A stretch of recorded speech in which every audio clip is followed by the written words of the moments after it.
जय श्री नारायण भक्तजनों। बताते हैं कि राजा परीक्षित ने भगवान की स्तुति की, वंदना की और उन्हें भगवान द्वारकानाथ जी का ध्यान किया और भगवान से कहा कि हे श्री कृष्ण जी, आपने जब मैं माँ के गर्भ में था तो आपने मेरे जीवन को उजागर किया था, मेरे जीवन को बचाया था ब्रह्मास्त्र से।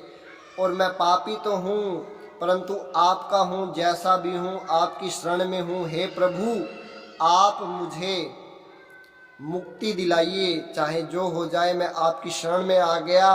हे भगवान, अब मैं आपका हो गया हूँ, चाहे जो करिए आप मेरे लिए, जो करो आप ही करो भगवान। तो उन्होंने ऐसे भगवान की स्तुति की।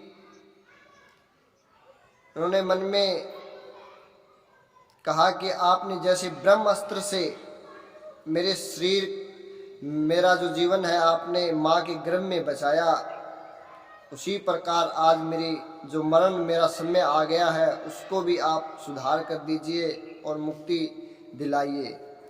तो भगवान जी की ऐसी प्रार्थना करने पर श्री कृष्ण जी ने सुखदेव जी मुनि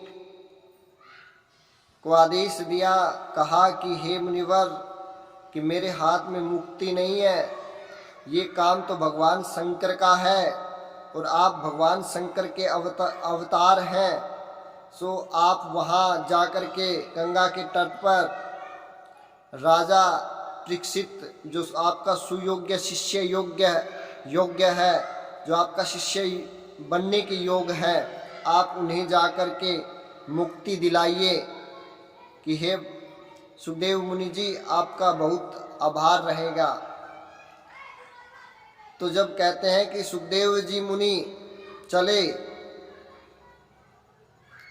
तो उनके तन पर एक लंगोटी भी नहीं थी, न कोई वस्त्र था, जटाजूट बखेरे हुए, जटाजूट उन्होंने बखेर रखी थी। और वो जब चले तो बच्चे कह रहे थे कि नागा बाबा आ गए, नागा बाबा आ गए। उनके मुखमंडल से बहुत तेज निकल रहा था, जैसे मानो धरती पर सूर्य ही आ गया हो, ऐसा उनका मुखमंडल था। कहते हैं कि जो भगवान के नाम में लीन हो जाते हैं, जिन्हें अपने शरीर की भी शुद्ध बुद्ध नहीं रहती, उनकी रक्षा स्वयं भगवान करते हैं।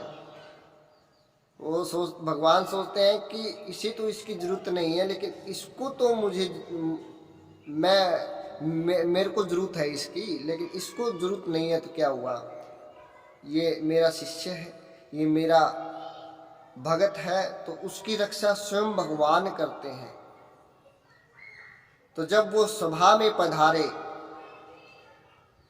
तो सभी ऋषिगण खड़े होकर के उनका मान सम्मान करते हैं, उनको प्रणाम करते हैं। और उसी सभा के अंदर वेद व्यास जी भी वहीं पर बैठे हुए थे, उन्होंने भी उनको प्रणाम किया कि मैं तो भागवत कथा, भगवान का नाम, भागवत की कथा नहीं जानता हूँ, लेकिन मेरा पुत्र जो है वो भागवत कथा कहेगा और सुनकर के आज मैं भी तृप्त हो जाऊंगा और मेरी भी शायद मुक्ति हो जाए। उन्होंने भी उन्हें प्रणाम किया। इस प्रकार से राजा परीक्षित जी ने उनके लिए सिंहासन लगवाया और वो सोने के आसन पर विराजमान हो गए और भागवत कथा राजा परीक्षित ने उन्हें प्रणाम किया और कहा कि हे भगवान, आप मुझे अपनी शरण में लो और मुझे मुक्ति का मार्ग दिखाओ और मुझे मुक्ति दिलाओ। मैं आपकी शरण में आ गया हूँ। अवश्य ही आपको द्वारिकाधीश ने, श्री कृष्ण भगवान ने मेरा जीवन सुधारने के लिए, मेरा मरण सुधारने के लिए आज आपको मेरे यहाँ भेजा है। मैं धन्य हो गया। तो ऐसा सुनकर के सुखदेव जी मुनि मन में विचार करते हैं कि शिष्य तो सुयोग्य है और ये मेरा शिष्य बनने के लायक भी है, ऐसा मन में वो विचार करने लग जाते हैं। बोलिए श्रीमन नारायण भगवान की जय हो।